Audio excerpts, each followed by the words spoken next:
The Corbett Report is brought to you by the 2010 Video Archive DVD. Buy your copy today at corbettreport.com.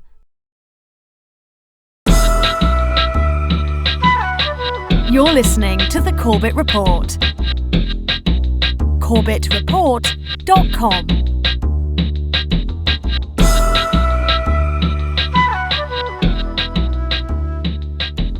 Welcome, ladies and gentlemen, welcome to another edition of the Corbett Report. I'm your host, James Corbett of corbettreport.com, podcasting to you, as always, from the sunny climes of Western Japan, here on the 23rd day of August, 2013. Welcome to episode 278 of the Corbett Report podcast, Truth Art. As longtime listeners of this podcast will know, from time to time we like to highlight the music of various artists out there that are helping to convey the information that we're bringing to you on a weekly basis here on the podcast in a musical form. Because however many facts, figures, names, dates, and articles you carefully cite to people, sometimes it is very much more effective to reach them through a different mode of communication. And what could be better than one of the oldest and most cherished forms of human communication, music, for conveying that message? Well, just as music can be used as a very powerful tool for conveying some of these ideas and facts about 9/11 truth and all other forms of suppressed political knowledge of our day and age, so too can the visual arts be used for that type of representation. And it's important for us today to keep in mind the potential revolutionary power of the political messages that are embedded in art.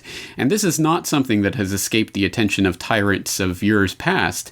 This is precisely why, for example, the Nazis banned Impressionist art and other forms of modern art as degenerate art that was contributing to the downfall of the pure Aryan Nazi society. It's because this type of artwork does have a revolutionary presence to it, a revolutionary spirit that truly can overthrow tyrants. This is why, for example, Georgi Ligeti, who is probably best known to most people out there as one of the composers that Stanley Kubrick used in several of his movies, he said about his music that every note was like a dagger being stabbed into the heart of Stalin.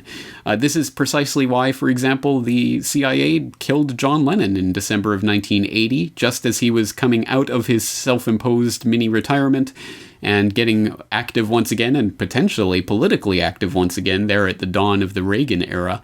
That obviously couldn't be for the powers that shouldn't be, so he was taken out of that picture before he had the chance to affect the type of propaganda for peace and other campaigns that he had been running in the early 70s. We see this time and time again, and unfortunately we also see the flip side of this, which is tyrants attempting to harness that potentially revolutionary power of art for their own purposes.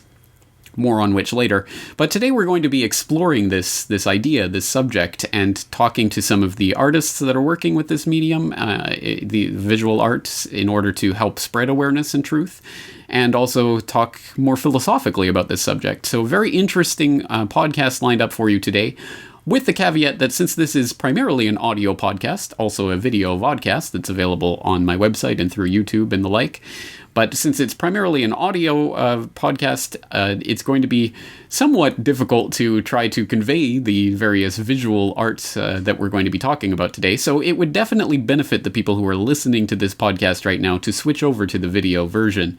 But don't worry, we will not make it mandatory, and we will try to describe whatever art we're talking about today on the program. But let's explore that issue in some more depth, talking about the potentially revolutionary power of art. And of course, one of the main ways that this has been affected throughout time, going back thousands of years, we can find examples of this, is satire and parody, which is one of the most effective forms of political protest, because you can protest something until you're blue in the face, but if you make fun of the tyrants, if you laugh in their face, if you get the people to laugh in the face of the tyranny, it in some small part helps to defeat that tyranny, or at least the stranglehold over the consciousness of the people. And that's a very important aspect of what can happen and what does happen through various art forms.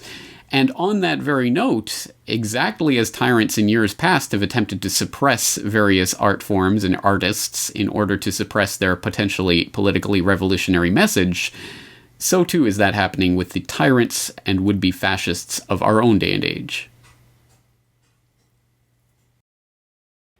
Can criticism of a government agency be blocked by claiming copyright infringement? It sounds a little bit ridiculous, but it's happening. The NSA is effectively stopping one small business owner claiming that his criticism in using their name has infringed on their copyright. Can they do that?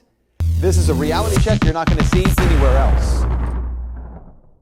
Well, this is a story I had a hard time believing until I looked into it for myself. Here's the backstory. Dan McCall is the owner of a company that makes snarky t-shirts. The company is called Liberty Maniacs, and they carry a number of t-shirts dealing with lack of privacy and the growing police state. They sell on a site called Zazzle.com. None of it's been a problem until Liberty Maniacs released this shirt called the NSA.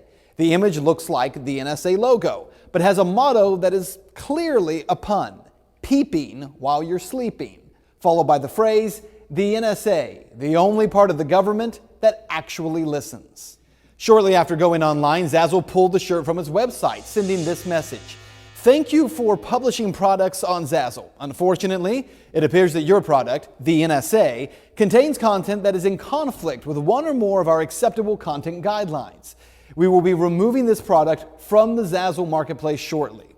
Policy notes: design contains an image or text that may infringe on intellectual property rights. We have been contacted by the intellectual property right holder, and we will be removing your product from Zazzle's marketplace due to infringement claims." Dan McCall, the owner of Liberty Maniacs, spoke with me via Skype and says there were multiple items dealing with the NSA that were pulled down from Zazzle. These two, and then a number, probably 4 or 5 bumper stickers and things like that. Anything basically remotely relating to the NSA was taken down. And I'm not sure if that was, subsequently a blanket policy that Zazzle themselves had put up just because they didn't want to deal with the hassle and they didn't want to spend their time interpreting each thing, knowing that they would run into problems, or it was something that they actually, they were plugged into NSA legal, and they were kind of watching things as they go. Now that's a report from Ben Swan, and I will of course put the link in the show notes so you can go and continue watching that report, but he does go on to make the point specifically that parody and satire is a protected form of free speech under the First Amendment and has been consistently ruled so throughout the history of the United States. So that the idea that the NSA can come along and stop people from making parodies of their logo, well, doesn't have a judicial leg to stand on. And I would venture to say that anything that's from a government agency that is supposedly by and for the people, the idea that they can copyright their logos and prevent the people from using that is, well, to my mind, ridiculous and preposterous on its face. But then again, well, perhaps this is an effective way of demonstrating the tyranny that we're living in, that even trying to make fun of the NSA is against the rules. So awareness of that story is important, and I'm going to be attempting to line up Dan McCall from libertymaniacs.com in order to talk more about that interesting little tidbit that's emerged from their attempt to satirize the NSA. So more on that in the future. But in the meantime, we're going to talk to a different visual artist who's also using, well, not parody, satire, humor of various forms in his artwork to try to convey the grim reality of the situation we're living in a way that will sneak past people's intellectual defenses in some ways. And I'm referring to Peter Santamaria, who is available at attacktheplanet.com. He's also on Twitter at attackpeter. I hope people will check out his artwork. Again, it is some fascinating stuff that really does touch, I think, on some chords. He makes use of pop culture material and parody and the like to really create pieces that get people talking. And I think you'll know what I mean when you check out his artwork. So on the screen for the vodcast viewers, we'll show some of his artwork now. And I would direct people to a very interesting piece that We Are Change did a little while ago on Peter and his artwork. I'll put that link in the show notes to that so people can check that out, because it was a very well done short introduction to his art. But he uses some very recognizable pop culture iconography, including Marvel Comics characters like the face of Captain America with the message 9/11 was an inside job, or the face of Iron Man and the message war is a racket, the face of the Incredible Hulk and the message Hulk smash GMOs, and the face of Spider-Man with the message "Don't trust the media," or there's other artwork that he's done parodying the TSA, total sexual assault, or talking about the gun control versus the Fast and Furious type Mexican drug gangs and the like versus the psychotropic drugged up gun killers. Very just fascinating artwork that comes with a political message. And earlier this week, I had the chance to interview Peter Santamaria for my website. So I'll put the link, of course, into the show notes of that interview so you can go and listen to it in its entirety. But why don't we take a listen to a little bit about Peter and his artwork and how he has been inspired to pursue this. Okay, well, let's get straight into it. You are, as I say, a practicing artist. You've got some very interesting art up on your website. Why don't we start by talking just a little bit about yourself and your background, where you come from, and how you got started into your career? Absolutely. Well, I'm born in Virginia, raised in Miami, Florida, Cuban American, and my whole life I've known the story of what happened in Cuba under the revolution of Fidel Castro. My family was very linked into it. My grandfather was a journalist at the time, and we have some great photos of him, with a group of journalists kind of huddled around Fidel and Che Guevara. So I always had an inside view of it. And my grandfather was one of the people who actually, realized that this was going to be trouble in Cuba and packed up his new wife, and my mother, who was 5, and my aunt, who was 7, and just got wind of it and realized we better get out of here.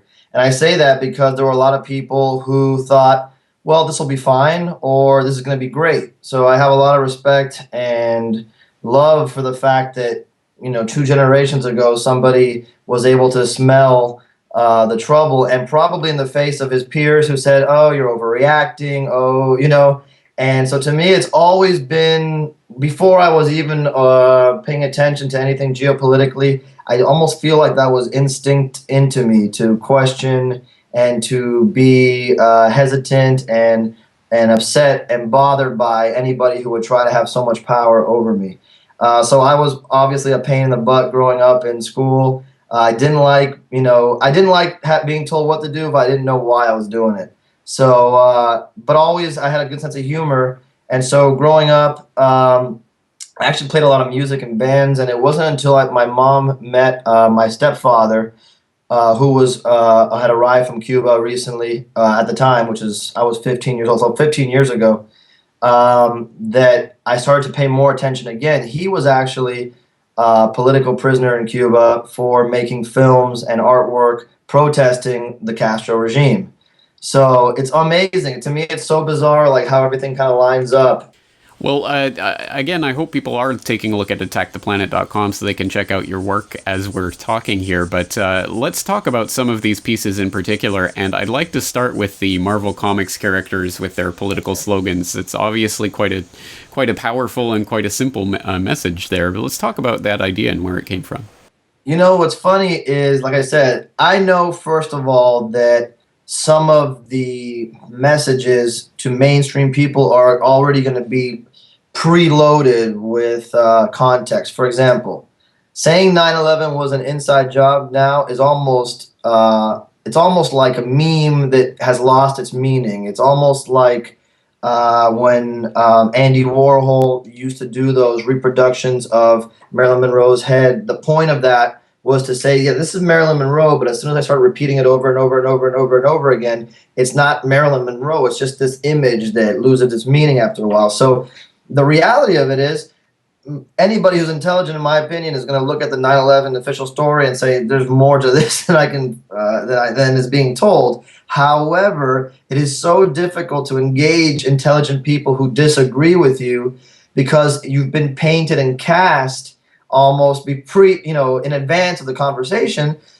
so you can't really communicate that. So to me, it's so obnoxious that that's the case that I figure the only way to break that ice is to start obnoxiously and using humor and being kind of a pain in the butt about it. So that image of Captain America is not just any Captain America image. It's the classic Jack Kirby, classic age of comics, specifically chosen because in itself is revered. If Captain America in comics are revered to people as Americana or some sacred part of their childhood, well, this specific depiction of him is even more revered. So I had to pick that one. And then putting that quote underneath, to me, on one layer, it means, it's so interesting, like what would it really mean if there were people who were vigilantes and, rogues? Would they be talking about these things? So then they really would be cast out by society. If he was really a patriot, that whole, nerdy spiel you can get into if you're a fan of the medium. And then I'm thinking, at the same time, this is part of my childhood and has been hijacked, because now I look back and I say, what I used to read and be like, oh, this is so great, I wish I could kick the bad guys' butts, and, anti-Nazi and all that kind of thing. It's like this Disney image now, okay, is what it is. It's like Mickey Mouse ears. And as fun as the movies and the comics can be, it's empty. It's empty, and it's empty calories. It's like junk food. You can enjoy it, but it's not the only thing you can sustain yourself on. So to me, I liked the idea of, and just I should say that I was preparing to do my first ever comic book convention when I was making these pieces. So I was like, how can I fit into this comic book art world and not leave behind my political influences? And I was on the phone with my friend Brian Reedy, another fantastic artist here in Miami, who I work with on the website. And I said, Brian, what can we do? Because we have a similar sense of humor. What can I do that would be so obnoxious and ridiculous, but at the same time might get me a chance to start having good conversations with people in the convention? That's those comic book conventions are notorious. You look at Comic-Con for being these like dens of like bizarreness and arrested development. And there's fantastic art and content, but it's always overshadowed by this idea of consumerism and just weird stuff. And I hate that, because I like the artwork and the production of the actual artist. So I want to be there. I want to infiltrate the people that I grew up around, and I'd like to go into the consumerist bubble and break in with this, because we have these conversations and we're going to nod back and forth to each other, like yep, and we're almost like we're in this loop. So our goals are to get outside and bring people in, get outside and affect pop culture. That's where it is. That's where you get people's attention. There's a contest right now to make Obamacare palatable to kids, I think, right? The White House just released some video contests. It's all about affecting pop culture, affecting the youth. So it's a propaganda war. I want to fight in the propaganda war. And so these images I thought were funny, but they were pertinent at the same time. And to me, like I was saying in the beginning, 9/11 was an inside job. At this point, it's almost more of a troublemaker. Let's start. Let's talk. Let's just get off the, I know you think I'm nuts because I say this, but let's talk about it. And putting it together, you have to laugh, you have to stop, you have to talk. The best comment I ever got I got tons of people walking by and buying it, and, oh man, this is so awesome and cool, thanks for putting this here, yada, yada, yada. And then I get my favorite comments of, I'd like to burn that effing thing to the ground. And then I'm just like, fantastic, sir, buy it first and you can burn it all to the ground.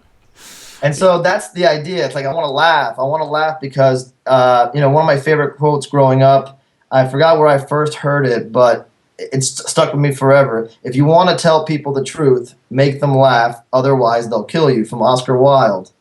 And nothing could be truer in my life, whether it's my personal job, my day job as a teacher, a high school teacher, with other staff members and administrators, whether it's in the political sphere, whether it's with other artists. I mean, one of the hard parts about my job is that, as an artist, is just the majority of artists that I'd like to share and network with are very upset about the fact that I make these kind of statements. So whereas the artist used to be the tip of the spear, and the artist used to be, challenging the status quo, it's almost like they're just as walled off as anything else. And that's another challenge that I have. So I have to use humor to break down those barriers. Once again, that's the engaged and engaging Peter Santamaria of attacktheplanet.com. So I will once again invite listeners to check out his artwork at his website. Some very, very fascinating stuff that he's doing there, and I think effectively or at least saying truth to power, sticking it to the man, as it were, in visual art form, and in a way that's humorous and playful, and gets people's attention and gets people talking, which I think is the most we can ask for from this type of work. And on that note, there's, of course, more serious attempts at doing this type of work, of getting people interested in topics and getting them to experience and understand topics in a new way.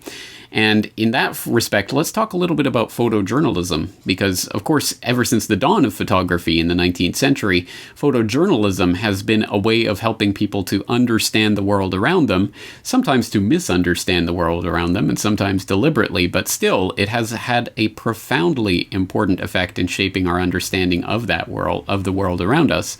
And we can look at some of the iconic photographs of the 20th century, for example. We could think of the Napalm Girl photo from 1972, of the aftermaths of a napalm attack, which has been one of those iconic photographs that has been burned into the collective memory and had its own part to play in helping to shape the protest movement of against the Vietnam War and people's understanding of what was really happening there. Or we could look at the iconic Afghan girl photograph, for example, which appeared on the cover of National Geographic in June 1985 and has helped to shape people's understanding of Afghanistan. Of course, at that time, Afghanistan was the centerpiece of propaganda against the Soviet Union, and oh, look what the Soviets are doing to Afghanistan. And then, lo and behold, less than 20 years later, when it came time for the United States to try to invade Afghanistan, the Afghan girl picture again started to surface in the collective memory as a way of helping to sponsor the idea that the Afghan war was really about helping the women of Afghanistan. That's really what that war and 12-year now long occupation of that country has been about, really. It's all been about helping the women. And of course, this photograph has been a large part of that propaganda campaign. And so again, the photojournalism can help to shape our understanding, can also very much misinform us of what the world and the way that it's working. And there are various examples of that, and how photographs have been manipulated and or cropped and or fabricated in order to get people to believe certain things. So it definitely has the power to shape people's minds either for the good or for the bad. So it's a fascinating and perhaps somewhat neglected part of the visual arts, and especially as it comes to shaping our understandings of politics. So it's in that very regard that I had the chance to talk to Niall Bowie of niallbowie.blogspot.com back in November of last year, back when I went to Kuala Lumpur for the 9/11 conference. I, of course, got to meet Niall Bowie there, and we recorded a fascinating little talk where he showed some of his photographs and shared that and talked about his photographs, as he does not only writing for RT and Counterpunch and other outlets, but he also does photojournalism. And in fact, that's really kind of his start and what got him started with his website and everything. So I would, again, of course, invite people to go to niallbowie.blogspot.com to check out some of his photojournalism. And this video, which has now been collecting dust on my shelf for 9 months now, I'm going to dust off and actually put out in its entirety later this weekend, so people can look forward to that and take a look at some of these photographs, and we'll go over it in more detail. But right now, let's just listen to a bit of our conversation that I recorded, talking a little bit about the photojournalism and its shape in its role in shaping our perception of society. So let's talk a little bit about photojournalism and how you got into it. Certainly. All right. Well, basically, I come from an artistic background. Both my parents are art photographers, and being in that environment as a child, being constantly going back and forth to my parents' studio and seeing the kind of work they shot, a lot of homeless people. It's more artistic. It's done in a studio, whereas mine is journalistic in nature and done out in the field. But I was exposed to that from a young age, and I've always found photographs to be a very visual form. Obviously, it's visual, but very effective form of communication. Primarily because humans have an easier time perceiving things if it communicates to them on an emotional level. For example, like just the way products are sold. You can have a product that lists all the factual, benefits of it in a logical way, or you could have something that, is pushed how products are pushed today in an emotional way. And the latter tends to work better. So with photography, you have a lot of power in that aspect. And with photojournalism, specifically, you have the power to really shape public opinion. So it's a very, very useful tool in many ways, and that can be used to end wars or to push them. And we're seeing that, especially with what's going on in Africa, with what's going on in Syria and in Gaza right now, and in many different ways.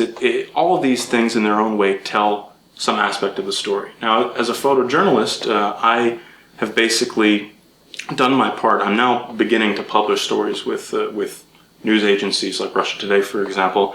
I really like to do my part in putting captions that I think really represent a different side, a more alternative side of the paradigm, because I don't really want to be someone who works for Al Jazeera or CNN. And you can take photographs of Syria, for example, and you can put captions on them, which completely reflect perhaps the photographer's point of view, or could reflect the editorial policy of the agency. So I think I've been rambling on for about a minute. Do you have any other follow-up questions? That's a good point, because people might remember BBC a couple of years ago, just as one example, cropped a pro-Ahmadinejad rally and pretended it was an anti-Ahmadinejad rally, even though you can see Ahmadinejad in the uncropped picture waving to the crowd. So that, obviously the way that they present the photo changes the shape. But are there any photojournalists that you look up to, or any particular iconic shots that you... Well, there's one particular individual, James Nachtwey, who's an American from New York, I believe, and he has covered major issues in the Balkans and in Central Africa. He photographed the Rwandan genocide, and seeing those photos, my parents purchased one of his books, and I had just picked up the book on the shelf one day when I was young, and I really was not someone who paid attention to world affairs as a young child. So looking through these photos really sparked my interest. What was the first initial reaction you get is, what is happening here? What led to this? And from there, several years ago, I don't know exactly when, but that got me into trying to understand conflicts, social conflicts, and political conflicts, and seeing the end result of it. Obviously, as you can imagine, can be quite traumatic, some of the images that he has photographed in various parts of the world. So that really pushed me. The fact that this man went to parts of the world where genocide had just taken place, and actually captured it, and captured all the things that you would cringe to look away with. They're not photos you're going to hang in your house, but they serve a very important purpose. Well, the value of photographs from an artistic perspective is obvious, but from a photojournalistic perspective, what do you think about the developments in technology and sort of the growth of online video, etc.? How is that affecting the possibility for photojournalism? Well, I think it's an interesting question. I think as technology is changing and it's basically becoming possible to take photographs of something and have it online straight away, in some way what we're seeing this used as in conflicts like in Syria, for example, we're seeing this used as kind of the Twitter user or the activists say being the reliable, just cell phone footage and whatever being the reliable kind of a source of information. And there's actually, I believe, a very poor reporting methods of work. I think in many ways it's a good thing, primarily because the cost is lower overall. You don't have to go through the hassle of developing your film and whatever else. There are pros and negatives to it, but personally I have never shot with film. I've only used digital, and my parents are on the film edge of things, and to be honest, digital is easier to work with. It does take away the aesthetic value of some of the shots in some way, but in some way digital captures things that you can't get on film in a different way, And I believe right now there's just more possibility to work with digital film, and I think I think technology is a double-edged sword in a very big way. And personally, I'm quite happy with the direction things are going into. And right now, for example, I am in a position where I can push myself as a photojournalist, despite not really being acknowledged by the BBC or whomever, you know. Right. Well, all of that is you raise some very good points. But in fact, my question was actually the exact other way around. Well, no, it's interesting that you bring that perspective, because the way I see it, with the growth of the online independent media, is more focused around videography, because everyone has basically a video camera in their pockets, a cell phone or whatever these days. So it's becoming more and more. I see the transition from a photographic to a videographic culture. Do you think there's the possibility that photographs as that type of medium will start to diminish? Perhaps. I mean, you're always going to need photographs. There's always going to be some kind of text-based medium, whether it's on a newspaper or on an iPad or a Kindle or whatever. You're always going to have that. And I don't think photographs are really going to lessen in influence, but certainly a video is just, I guess, the most accessible way for people to perceive things. You know, and it is the most effective way for people to perceive things. And personally, you know, my camera has full video capabilities, but I really don't like to use it. I really prefer pictures. I like looking at things and taking my own time to kind of absorb them. And I think what you have with video is, of course, you know, a great possibility to build documentaries and to explain things in great detail. However, with photographs, what you have is really the ability to really connect, capture a moment, and to really speak to people in a very deep way. And I think that is what photographs have done to me, and that is why I have picked up a camera. Once again, Niall Bowie of niallbowie.blogspot.com, and more of that video will be coming out this weekend. We'll leave it there for now, but we'll go into that in more depth on my YouTube channel this weekend, and so I hope people will check that out as we go into some of his photographs specifically and talk about them in more detail. But this is all very fascinating and very important, and there are many, many more examples of artists out there that are doing work along these lines, satirizing the current police state and tyranny, and or pointing out other forms of political possibility, representing 9/11 truth, all these sorts of things. And we could talk about many of those people. I mean, just as one example, Paul Jamiol, who does the excellent editorial cartoons at boilingfrogspost.com. And if you purchase one of the Boiling Frogs Post DVDs, you'll on each DVD there's a different reel of various Paul Jamiol editorial cartoons that are well worth looking into. They're absolutely beautifully done. They're wonderfully done, very much to the point, and very darkly funny. A lot of them satirizing the police state that unfortunately America has become. Well, but with all of that excellent work that the various artists are doing, there is, of course, a dark flip side to this that I've mentioned a couple of times now, and I think needs exploring in greater detail. And that is the idea that if art, and visual arts specifically, can be very effective for communicating truths, they can also be equally effective for drumming untruths, lies, into the minds of the public. And, of course, this is propaganda, and propaganda's power as a political tool is nothing new to our jaded and cynical 21st century mind, but back when it was really starting to be used in a scientific way in the early parts of the 20th century, and as it started to develop more as a field of psychological control, it was still something that was not really understood by a large section of the society, and thus a lot of people were susceptible to it. And unfortunately, even now, a century later, as that we've been inundated with now generations worth of propaganda materials in various forms, unfortunately the public is, if anything, even more asleep to the types of propaganda that we're being inundated with on a daily basis.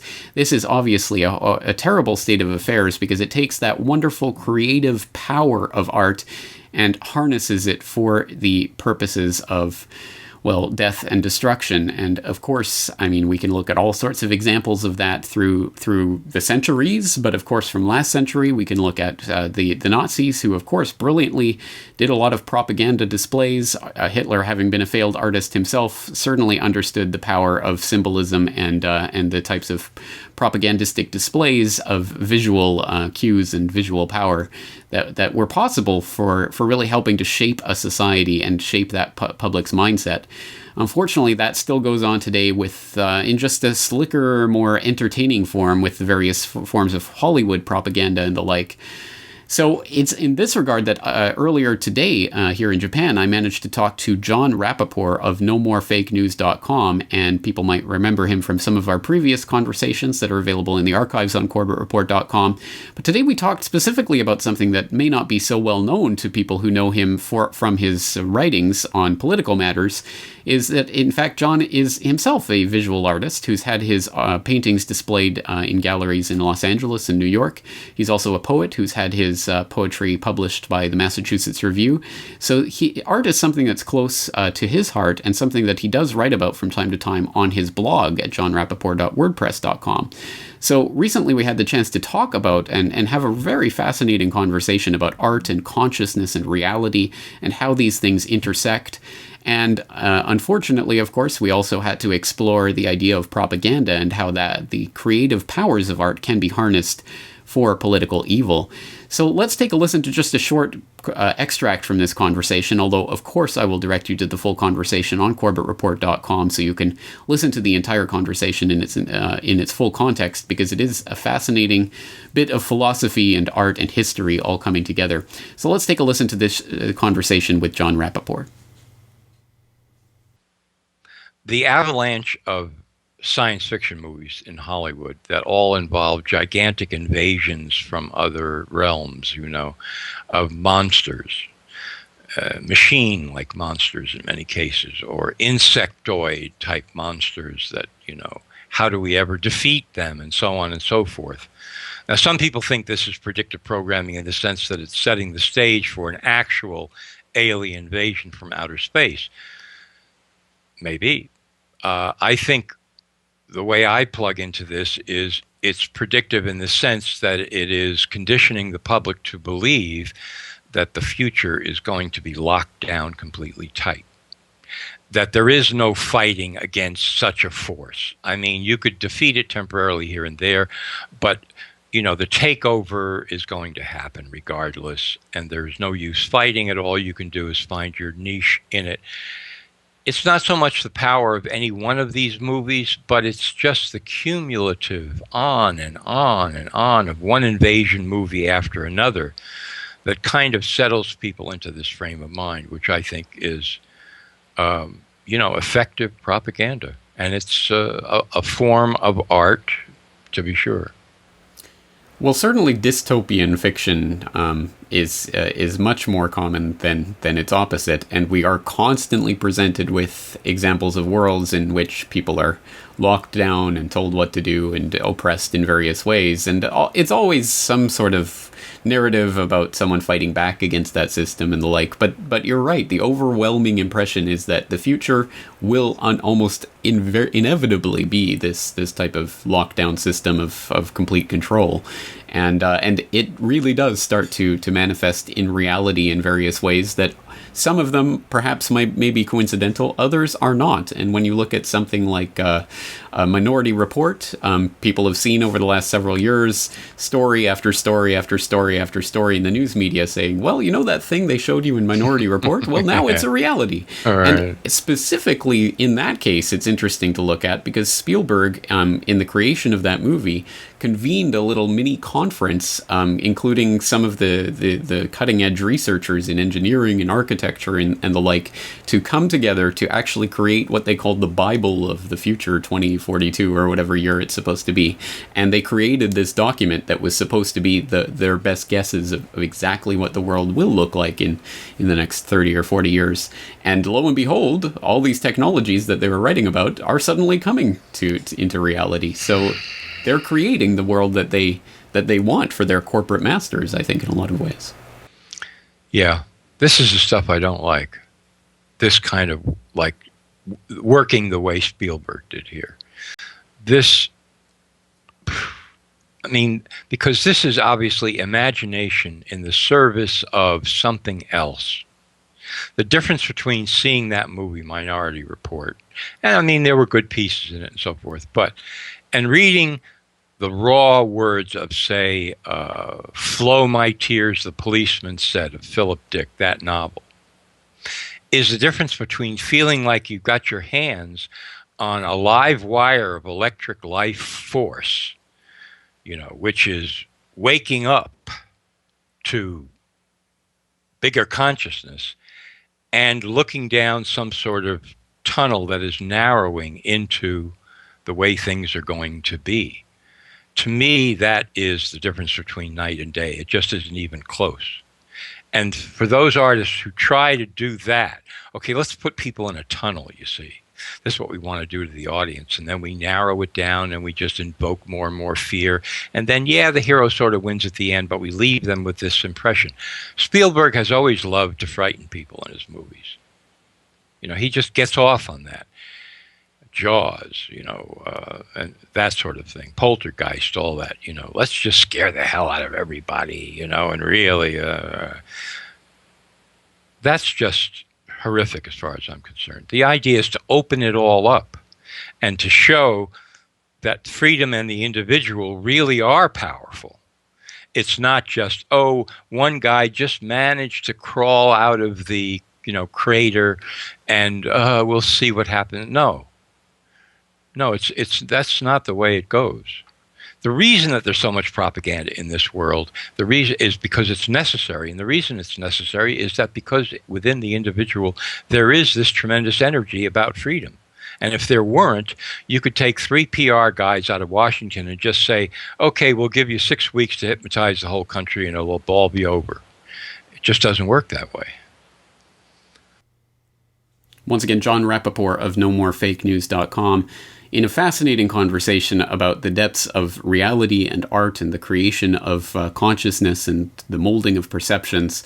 Very, very important topic to keep in mind when we deal with the power of the visual arts and art generally, of course, because once again, we are dealing with very powerful, very fundamental modes of communication that speak directly to the heart of the human experience that has developed over the course of millennia. And when you start tapping into that power, it is a fundamentally moving force that can, again, be used either for good, for the dissemination of truth, for the dissemination of understandings of the way the world is really working and what is possible.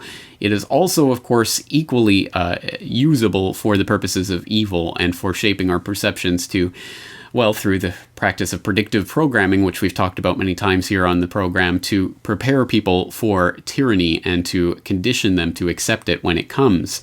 So, of course, visual arts play a key role in shaping our understanding of the world around us, and it's important for us to support those people who are, like Peter Santamaria and Paul Jamiel and Niall Bowie and all the other people who are out there working in this format.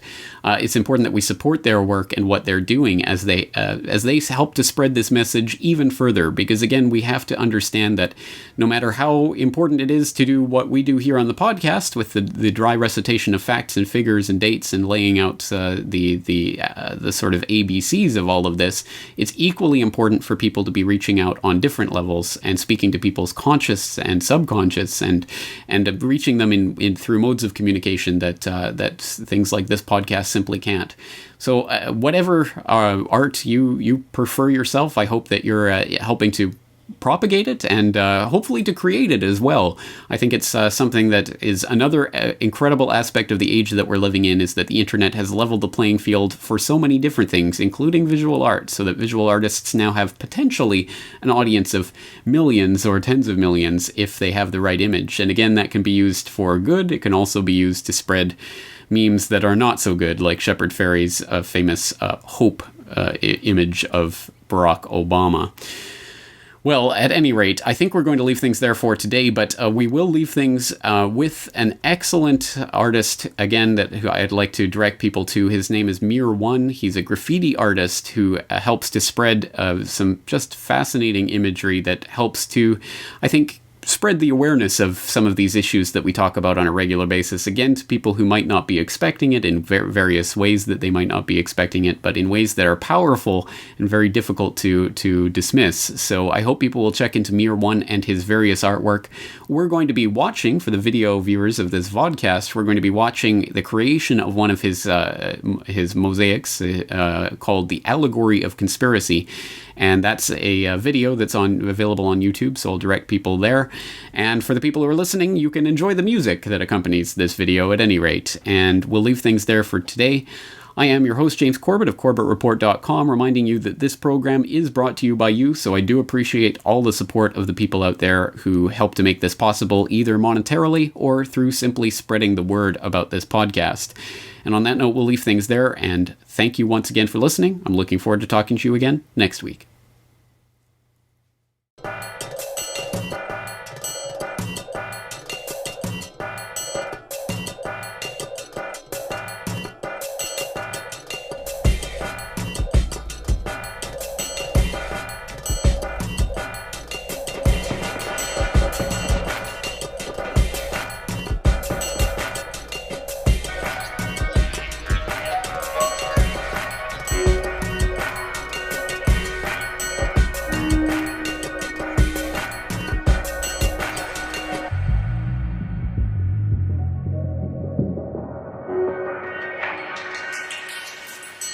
This mural is inspired by a 2,500-year-old poem by a Greek philosopher named Plato.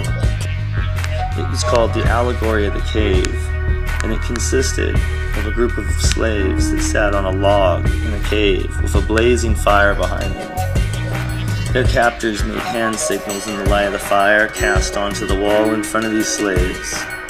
And these slaves believed that that shadow and that wall was their reality. One day, while the captors were away, one of the slaves unchained himself and stood up and saw there was a light at the end of the cave. And so he went to it, and he poked his head out and saw there was an entire world outside, full of light and life, freedom and air. He quickly ran back to his brethren slaves and told them, but out of fear they shook their heads. They were complacent. They told him to sit down before he got them in trouble.